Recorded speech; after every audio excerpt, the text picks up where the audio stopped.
మహిళల ఆత్మగౌరవాన్ని పెంపొందించేలా రాష్ట్ర ప్రభుత్వం కృషి చేస్తోందని మంత్రులు స్పష్టం చేశారు. రాష్ట్రంలో మహిళలకు ఇందిరమ్మ చీరలను మంత్రులు, ఎమ్మెల్యేలు పంపిణీ చేశారు. సూర్యాపేట జిల్లా మునగాలలో ఇందిరా మహిళా శక్తి ఆధ్వర్యంలో కోదాడ ఎమ్మెల్యే ఉత్తమ్ పద్మావతి చీరలు అందజేశారు. ఆదిలాబాద్ లో పర్యాటక మంత్రి జూపల్లి కృష్ణారావు ఇందిరమ్మ చీరల పంపిణీ కార్యక్రమంలో పాల్గొన్నారు. పెద్దపల్లిలో ఐటీ శాఖ మంత్రి శ్రీధర్ బాబు డ్వాక్రా మహిళలకు చీరలు పంపిణీ చేశారు. మహిళలను కోటీశ్వరులను చేయడమే లక్ష్యంగా ప్రభుత్వం కృషి చేస్తోందని మంత్రులు పునరుద్ఘాటించారు. జయశంకర్ భూపాలపల్లి జిల్లా కొత్తపల్లి గోరెలోని ఏర్పాటు చేసిన ఇందిరమ్మ చీరల పంపిణీ కార్యక్రమానికి ముఖ్య అతిథిగా పంచాయతీరాజ్ శాఖ మంత్రి ధనసరి సీతక్క హాజరయ్యారు.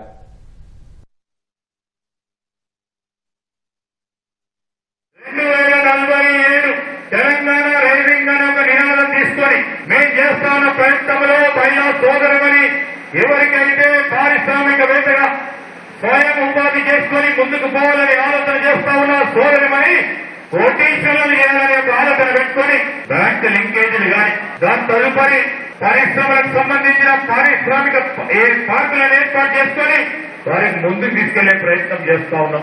ఇది మా చిత్తశుద్ధి.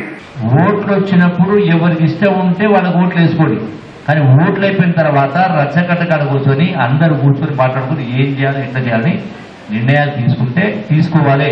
అందుకే సంఘాలు, రైతు సంఘాలైనా, యువజన సంఘాలైనా, మహిళా సంఘాలైనా ఆ దిశగా చర్చించుకోవాలి. అప్పుడే మీ జీవితాలు బాగైతాయి. మేము చేసే పని కూడా సార్థకత ఉంటుంది. కాబట్టి ఆ దిశగా ఆలోచన చేయాలని ఈ ఇందిరమ్మ చీరల పంపిణీ సందర్భంగా మీ అందరికీ సవినయంగా విజ్ఞప్తి చేస్తూ సెలవు తీసుకుంటున్నాను. అందరికీ నమస్కారం. మీ అందరికీ ఒక డౌట్ ఉండొచ్చు, ఎందుకు ఇందిరమ్మ పేరు ఇందిరమ్మ మహిళా శక్తి అని అనుకోవచ్చు. ఇందిరమ్మ శక్తి ప్రతి మహిళకు రావాలి అని. ఇందిరాగాంధీ ఒక శక్తివంతరాలైనటువంటి మహిళ. ఈ రోజు మహిళలందరూ కూడా ఆర్థికంగా ఎదగాలి, డబ్బులు ఉండాలి, గుండె ధైర్యం ఉండాలి. అందుకనే ఆ ఇందిరమ్మ పేరు.